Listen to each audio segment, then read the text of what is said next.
السلام علیکم ورحمۃ اللہ وبرکاتہ۔ آج کا موضوع کمپٹیشن یعنی کہ مقابلہ۔ آج صبح میں جاگنگ کر رہا تھا۔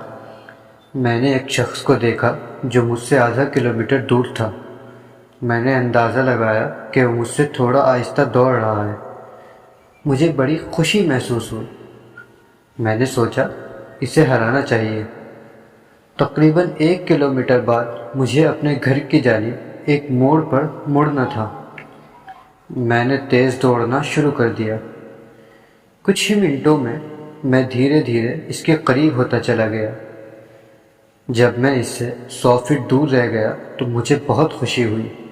جوش اور ولولے کے ساتھ میں نے تیزی سے اسے پیچھے کر دیا۔ میں نے اپنے آپ سے کہا، یس، میں نے اسے ہرا دیا، حالانکہ اسے معلوم ہی نہیں تھا کہ ریس لگی ہوئی ہے۔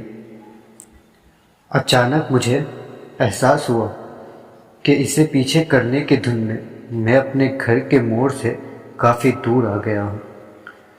پھر مجھے احساس ہوا کہ میں نے اپنے اندرونی سکون کو غارت کر دیا ہے۔ راستے کی ہریالی اور اس پر پڑنے والی سورج کے نرم شعاعوں کا مزہ بھی نہیں لے سکا۔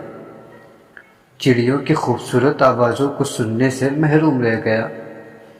میری سانس پھول رہی تھی، اعضاء میں درد ہونے لگا۔ میرا فوکس میرے گھر کا راستہ تھا اور اب میں اس سے بہت دور آ گیا تھا۔ تب مجھے یہ بات سمجھ میں آئی کہ ہماری زندگی میں بھی ہم خواہ مخواہ کمپٹیشن کرتے ہیں، اپنے کو ورکرز کے ساتھ، پڑوسیوں کے ساتھ، دوستوں کے ساتھ، رشتہ داروں کے ساتھ۔ ہم انہیں یہ بتانا چاہتے ہیں کہ ہم ان سے بہت بھاری ہیں، زیادہ کامیاب ہیں یا زیادہ اہم ہیں، اور اسی چکر میں ہم اپنا سکون، اپنے اعتراف کی خوبصورتی اور خوشیوں سے لطف اندوز نہیں ہو سکتے۔ اس کمپٹیشن کا سب سے بڑا پرابلم یہ ہے کہ یہ کبھی ختم نہ ہونے والا چکر ہے۔ ہر جگہ کوئی نہ کوئی آپ سے آگے ہوگا۔ کسی کو آپ سے اچھی جاب ملے گی، کسی کو آپ سے اچھی بیوی ملی ہوگی، یا کسی کو آپ سے اچھی کار ملی ہوگی، یا کوئی آپ سے زیادہ تعلیم یافتہ ہوگا، یا پھر کوئی آپ سے زیادہ ہینڈسم اور اسمارٹ ہوگا، یا کوئی آپ سے زیادہ فرما بردار ہوگا، یا کسی کی اولاد آپ کی اولاد سے زیادہ فرما بردار ہوگی۔ اچھا ماحول یا اچھا گھر، یہ سب آپ سے اچھا ہوگا۔ یہ ایک حقیقت ہے کہ آپ خود اپنے آپ میں بہت زبردست ہیں، لیکن اس کا احساس تب تک نہیں ہوتا جب تک کہ اپنے آپ کو دوسروں سے کمپیئر کرنا چھوڑ دیں۔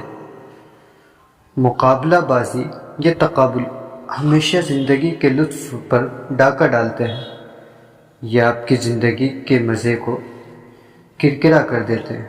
دوڑیے ضرور، مگر اپنی اندرونی خوشی اور سکون کے لیے، نہ کہ دوسروں کو پیچھا چھوڑنے کے لیے۔ اللہ حافظ۔